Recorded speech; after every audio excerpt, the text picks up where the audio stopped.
안녕하세요. 팀토드입니다. 오늘은 이제 오늘부터 저희가 한 주간의 경제 이슈랑 그리고 비트코인 시황을 좀 차트적으로 해서 같이 한번 공유해보는 시간을 가질 건데요. 먼저 경제적인 이슈 경민씨가 준비해 주셨죠? 네, 이번 주 그리고 저번 주까지 이렇게 세 개의 중요 이슈를 알아보았습니다. 지금부터 그거 살펴보도록 하겠습니다.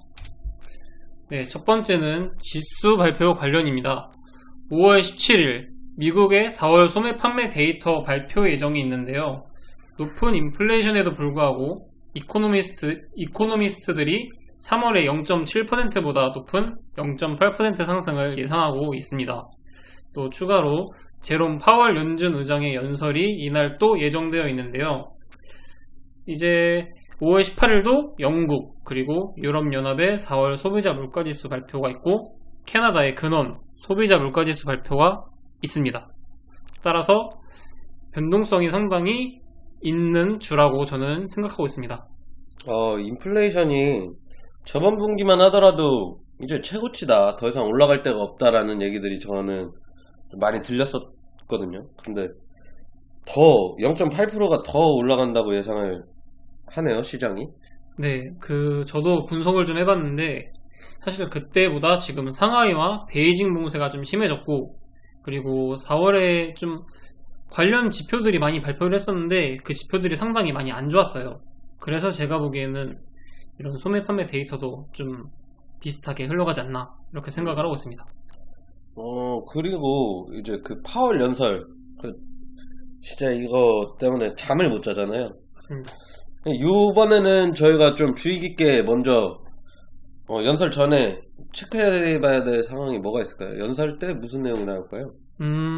파월 의장이 어떤 말을 할지는 정확히는 모르겠지만 제가 생각하기에는 이제 앞으로 좀 큰 회의가 몇 차례 있는데 그런 회의에서 분명히 그 금리 인상을 강조할 것이거든요. 그래서 제가 보기에는 시장이 좀 충격을 그래도 덜 받게 이번에도 살짝 그런 뉘앙스를 풍기지 않을까라고 저는 예측하고 있습니다. 알겠습니다. 다음은요? 예, 다음은 소매업체의 실적입니다. 이번 주에는 다수 소매업체들의 실적 발표가 예정되어 있는데요. 생활비 상승으로 인한 어려움으로 소비자들의 소비력이 얼마나 타격을 입었는지 알 수 있는 게 소매업체 실적입니다. 5월 17일은 월마트 그리고 홈디포의 실적 발표가 있고요. 5월 18일은 타겟과 로우스의 실적 발표, 그리고 5월 19일은 메이시스의 실적이 발표가 준비되어 있습니다. 이러한 발표들은 정확히 예측은 저는 못하겠지만 이제 이런 게 이제 소비자들이 얼마나 이렇게 소비력을 가지고 있는지 이런 걸 알 수 있기 때문에 저는 좀 의미가 있다고 생각하고 있습니다. 이것도 한번 실적도 또 봐야 될 시기가 오겠네요. 네, 맞습니다. 자, 세 번째는 암호화폐 시장의 변동성입니다. 사실 지난주에 엄청 큰 이슈였거든요. 이게 스테이블 코인 테라 USD의 가치가 미국 달러와의 1대1 패깅이 깨지면서 이렇게 급락하게 되었는데요.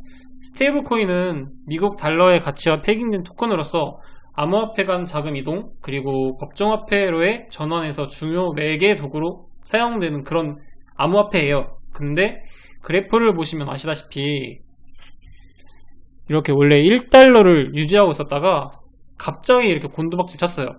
따라서 거기에 의해서 이제 관련된 코인인 루나 코인도 이렇게 급락을 확 떨어지게 되었습니다.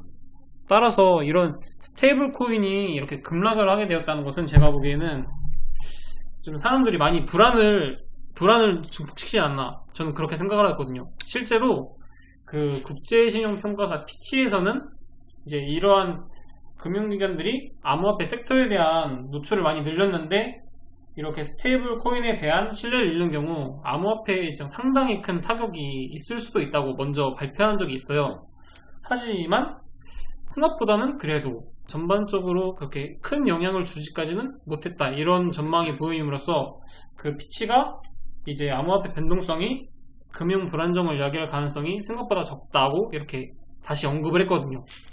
어떻게 보면 좀 억울하네요. 저희 이제 미국 증시가 빠질 때는 암호화폐도 크게 영향을 받았는데, 네, 맞습니다. 암호화폐가 조금 흔들렸는데 세계 증시에는 영향이 없다라는 말이잖아요. 맞습니다. 좀 억울하네요. 일단 스테이블 코인이 암호화폐 시장에서 되게 핵심적인 역할을 하잖아요. 네. 그러니까 뭐 디파이도 그렇고 이렇게 자금 순환되는 과정에서 되게 중요한 역할을 하는데 이게 깨졌다는 거는 뭐 테더나 지금 가장 큰 뭐 바이낸스에도 스테이블 코인이 있고 테더나 USDC 이런 것도 이런 패깅이 깨질 위험성이 있는 건가요? 네, 저는 개인적으로는 그렇다고 생각을 하는 게 사실 루나만 해도 시총이 되게 높은 그런 코인이었잖아요. 네. 실제로 저는 루나도 되게 안정적이라고 봤었는데 이렇게 하루아침 이틀 3일 만에 이렇게 급락을 하는 모습은 저는 제 기준에서는 처음 봤거든요. 그러다 보니까 다른 스테이블 코인의 안정성도 솔직히 저는 좀 의심이 간다고 생각을 하기 때문에 여러분이 다 투자를 하실 때는 무조건적인 건 없다고 저는 생각을 하고 있습니다. 그렇죠. 항상 무조건인 게 없다고 생각을 해야죠. 다음은요? 네, 다음은 영국의 인플레이션 급등입니다.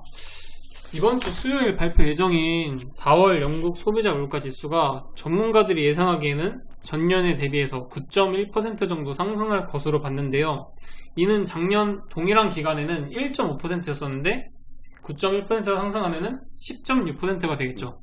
그래서 이 수치는 1980년대 이후 최대 연간 상승치입니다. 거기에 추가로 영란은행이 이번 달에 금리 인상을 발표하면서 4분기에는 인플레이션이 10%를 넘어설 것으로 전망을 하고 있어요. 따라서 이렇게 영국의 연간 물가 상승률이 계속 증가하고 식품과 에너지 가격이 계속 급등하면은 영국의 소비 심리가 상당히 둔화될 것으로 저는 보고 있습니다. 그렇죠. 이제 유럽에 대한 얘기는 최근에 생각해보면 되게 잠잠했다고 생각이 드는데 유럽도 되게 큰 시장이 있잖아요, 사실. 네, 맞습니다. 이제 또 이런 게 또 잠잠했다가 나오면서 또 영향을 줄 수도 있겠네요, 네, 시장에. 사실 이쪽이 미국을 좀 따라가는 경향이 있는데 사실 이제 미국뿐만 아니라 유럽도 상당히 큰 영향을 원래 가지고 있거든요. 네. 그래서 사람들이 약간 유럽을 미국보다는 덜 중요시 여기는 그런 게 있었는데 이렇게 진행이 된다면 제가 보기에는 유럽 쪽의 이슈가 이제 저희 주가나 코인 시장에도 좀 큰 영향을 슬슬 미치지 않을까 저는 보고 있습니다. 네, 다음 그래프는 아까 제가 말씀드렸던 것처럼 소비자 물가지수가 원래 어떻게 올랐나 이거를 제가 찾아봤거든요. 네. 그래서 작년에는 그래도 오르고 내리고 0. 몇 % 이렇게 하다가 2%에서 움직이다 이랬는데 올해 들어서 갑자기 급등하고 있어요. 그래가지고 만약에 발표가 예측대로 10%에 육박한다면은 앞으로 저걸 잡을 수 있을까? 이게 좀 관건이 될 거라고 저는 생각하고 있습니다. 야, 그 4월 13일에서 5월 18일까지는 예측치도 그렇고 상당히 점핑이 되네요. 네, 맞습니다. 그래서 이게 솔직히 많은 문제가 있겠지만 갑자기 저렇게 뛴다는 거는 제가 보기에는 다른 어딘가에서도 큰 문제가 또 터지지 않을까 이렇게 보고 있습니다. 예, 다음은 이제 대한민국 우리에게 이제 직접적으로 미칠 만한 그러한 정보들을 제가 두 가지 찾아봤는데 네, 첫 번째는 환율 문제입니다. 최근에 많은 분들이 환율을 좀 걱정을 많이 하시더라고요. 왜냐면 이제 1,300원에 근접했다 이렇게 보고 있기 때문에 기업들도 슬슬 환율을 신경 쓰기 시작했어요. 사실 그 경제학에서는 원론적으로 환율이 오르면 수출에 유리하다. 왜냐면은 그 달러가 들어오니까. 가격 경쟁력이. 네, 맞습니다. 그렇게 되는데 문제는 이렇게까지 올라버리면은 이게 또 악재예요. 왜냐면은 원화값이 너무 하락하면은 무역 수지가 악화되고 실제로 이제 올해 100억 달러에 가까운 적자가 전환되었거든요. 게다가 지난달에 수입 물가지수가 35%나 급등했기 때문에 환율이 이렇게까지 오르는 거는 절대로 호재가 아니다라고 저는 보고 있습니다. 네, 뭐든지 가면 안 좋아요. 네, 맞습니다. 다음은 인도의 밀 수출 금지입니다. 인도가 사실은 세계에서 생산을 두 번째로 많이 하는 국가인데 하지만 이거를 보통 이제 자급자족을 하거나 아니면은 비료를 만들거나 이런 식으로 쓰는 국가였어요. 근데 올해 들어서 이제 우크라이나와 러시아가 싸움을 했잖아요. 전쟁을 했는데 문제는 이 두 국가가 상당히 큰 수출을 차지하는 농업 국가여가지고 이 타격을 인도도 그대로 이제 원래는 수출을 많이 함으로써 이득을 보려 했지만 생각보다 지금 농업의 상태가 안 좋거든요. 지금 가뭄이 지속되고 있고 인도는 4월에 제가 알기로는 몇십 년 만에 처음으로 50도를 넘어갔다는 기사를 제가 봤습니다. 그러다 보니까 인도도 미래 그쪽에 상당히 위협을 받는다고 생각을 했는지 수출을 원래 좀 미리 비싸지면 수출을 해야 되잖아요. 네. 근데 오히려 이제 수출을 하지 말라고 금지를 했어요. 그렇기 때문에 제가 보기에는 그래서 이게 상당한 악재로 작용하지 않을까 생각하고 있습니다. 실제로 이제 미리 동물들의 비료를 만드는 데 많이 쓰는데 사료를 만드는 데 많이 쓰는데 문제는 이제 밀이 없다 보면 가축들도 밥을 많이 못 먹을 거고 연쇄적인 거죠. 맞습니다. 육류 가격도 오를 거고 실질적으로 작년보다 올해 육류 가격이 40% 정도 올랐다는 그런 자료가 있는 만큼 올해는 상당히 힘든 해가 될 거라고 저는 생각하고 있습니다. 그 사실 이런 육류 이런 농수산물 이런 가격이 작년부터 시작된 게 아니고 그 전부터 계속 올라왔거든요. 소리 소문 없이. 네. 그래서 이번에 저는 피크를 찍지 않았나 생각을 했었는데 이렇게 되면 계속 올라갈 경우일 수도 있겠네요. 네, 맞습니다. 실제로 이제 미국 쪽도 상당히 농산물을 많이 수출하는 국가인데, 그렇죠. 네. 근데 또 미국도 올해 가뭄이 상당히 심해서 수출을 안 하고 이제 자국민이 쓰는 그런 메타로 간다고 하더라고요. 악재가 상당히 많은 해인 것 같아요. 한 주가 지나가면 악재가 또 나오고 그러니까. 조심해야 됩니다. 네. 뭐 더 준비한 소식 있으신가요? 제가 준비한 소식은 여기까지고요. 근데 또 이렇게 되다 보면 저희가 코인 시장도 한번 봐야 되지 않겠습니까? 네, 그래서 비트코인을 그냥 기술적인 분석으로 제가 한번 체크를 해봤는데 이렇게 매주 이런 식으로 아마 흘러갈 거예요. 저희 이제 이슈 한번 분석해 주시고 제가 이제 차트를 보면서 비트코인 한 주간 이슈를 한번 분석해 볼 텐데 일단 한번 보겠습니다. 비트코인이 이게 연봉이 7주 연속이에요. 7주나? 네. 뭐 이런 경우 보셨어요? 저는 한 5주, 6주까지 봤는데 7주는 처음인 것 같습니다. 네, 7주는 역사적으로도 이제 비트코인 역사적으로도 7주 연속 음봉이 나온 건 처음이라고 하더라고요. 그래서 이제 다음 주도 음봉일지 뭐 그 다음 주는 양봉으로 전환될지 한번 체크를 해봐야 될 텐데요. 일단은 이 저가에서 거래량이 크게 나왔다는 거는 되게 긍정적인 신호로 볼 수가 있거든요. 그래서 고점에서 매도 물량이 계속 나오다가 이 저가에서 거래량이 한번 크게 나와줬어요. 이거는 작년 5월과 이제 비슷한 흐름으로 볼 수가 있겠는데요. 작년에도 고점에서 적은 거래량으로 큰 음봉이 나왔다가 그 다음 주에 큰 거래량과 함께 저가에서 이제 매물이 소화가 되면서 크게 반등을 해줬었거든요. 그래서 지금도 그런 흐름으로 한번 보시면 될 것 같고 이번에 찍은 25,338불이 저가였거든요. 네. 그래서 이 자리를 크게 이렇게 하락하지만 않는다면 반등의 여지는 꽤 괜찮게 있을 것 같아요. 그래서 작년 5월보다도 긍정적인 흐름이 이제 신호가 하나 있다고 보면은 작년에는 이 전체 캔들에 비해서 캔들의 몸통이 훨씬 컸어요. 꼬리보다. 이렇다는 얘기는 한 주가 마감했을 때 이 매도 압력이 반등보다 컸다는 얘기거든요. 절반을 생각했을 때. 근데 지금을 보면 전체 캔들에서 이 꼬리가 몸통보다 훨씬 크게 나왔어요. 절반 이상을 차지했어요. 그러면은 진짜 강한 하락이 나왔지만 정말 강하게 반등을 해서 마감까지 해줬다는 거거든요. 그래서 단기간에는 매수세가 계속 붙을 수 있는 신호로 볼 수 있을 것 같아요. 그러면 그렇다고 이렇게 바로 올라가느냐, 그런 거는 이제 주봉으로서는 알기는 힘들고, 우리가 이제 일봉이나 그 더 짧은 시간으로 한번 확대해서 한번 같이 매수 타점도 잡고 매도 타점도 한번 잡아보는 그런 걸 한번 볼 텐데요. 일봉을 보시면 이 고점 추세와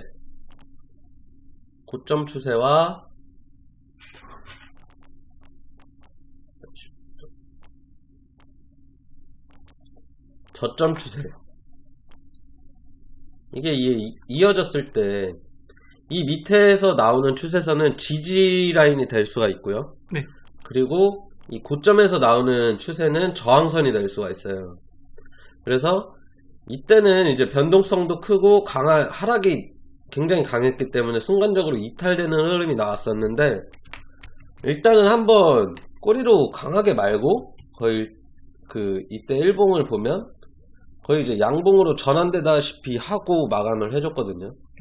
그래서 이제 이 다음 흐름에서 이 구간을 지지해주면서 버텨주면 좀 반등에 대해서 긍정적인 흐름으로 저희가 기대해 볼 수 있을 것 같아요.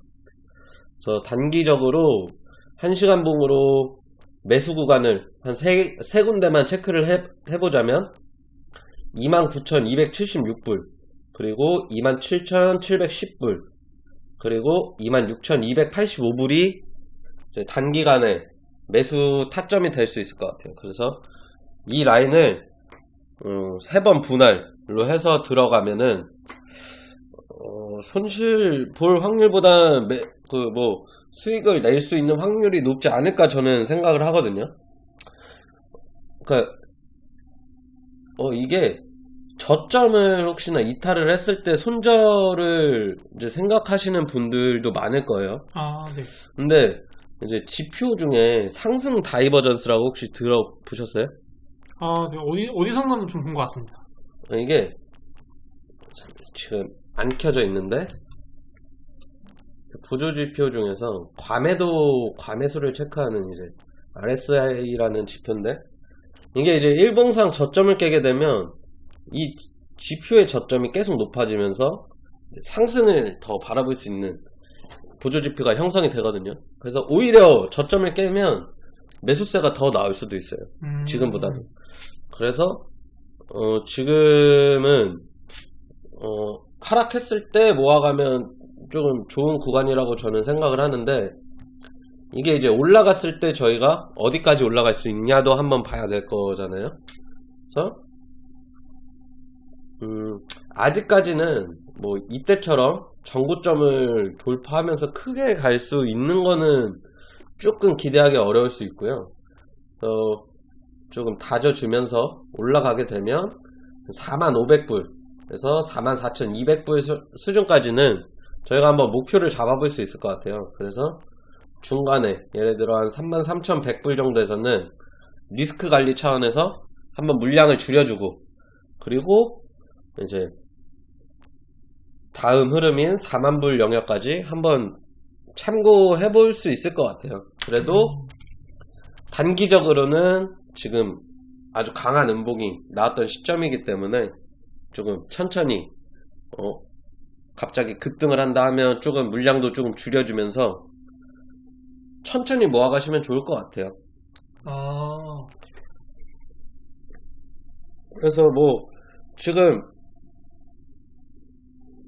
되게 어려웠잖아요, 비트코인이. 아, 네, 맞습니다. 거의 뭐 대응을 잘 하셨어요, 지금까지는? 아, 저는 사실 주식도 하고 있는데, 네. 요즘 주식으로 좀 위험하다 보니까 좀 몸을 사리게 되더라고요.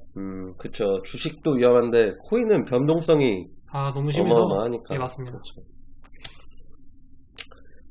어떠셨어요? 저희가 이제 주간마다 이런 컨텐츠를 진행하려고 하는데 소감이 어떠세요? 아, 저는 사실 위주의 모든 걸 사실 위주로 진행을 하고, 추가적으로 저의 개인적인 생각들은 그냥 개인적인 생각일 뿐이니, 네, 그냥 적당하게 걸러 들으시면 될 것 같습니다. 네. 그래도 좋은 것 같아요. 막 이슈도 체크하고 이런 비트코인 이제 기술적인 흐름도 한번 체크해 보면서 저희한테도 도움이 되고 이제 구독자분들한테도 도움이 될 수 있는 시간이었으면 좋겠습니다. 네, 그렇게 됐으면 좋겠네요. 뭐 마지막으로 하고 싶은 말씀 있으세요? 요즘 장이 많이 힘든데 다들 그래도 멘탈 잘 잡고 안전한 투자 해서 다 같이 볼 수 있는 그런 장이 빨리 왔으면 좋겠습니다. 네, 저도 뭐 반등이 나와서 나쁜 사람은 없으니까요. 그래서 반등이 빨리 나왔으면 좋겠네요. 그러면 일단 이번 주는 여기까지 하고 다 모두 성토하는 시간이 되었으면 좋겠습니다.